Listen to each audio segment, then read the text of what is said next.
Hey everyone! Today, we will show you how to reset your N8n password when running it locally.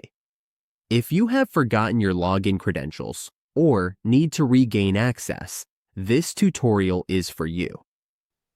On your N8n dashboard, to reset your password, go to Settings. The Manage option will be available on your dashboard, or you can find it in the top left part of your N8n dashboard. Once you are there, scroll down until you see the Restart Workspace option.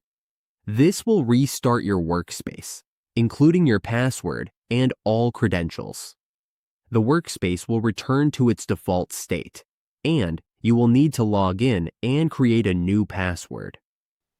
This helps you reset or recover your login password using local configuration files, environment variables, or command line options.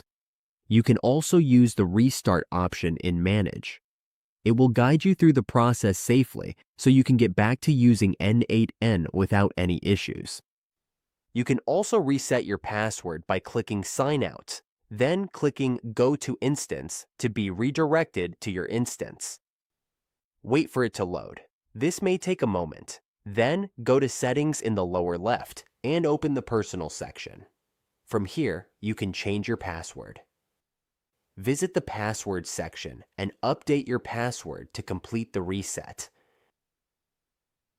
And that's how you reset an N8n password when running it locally.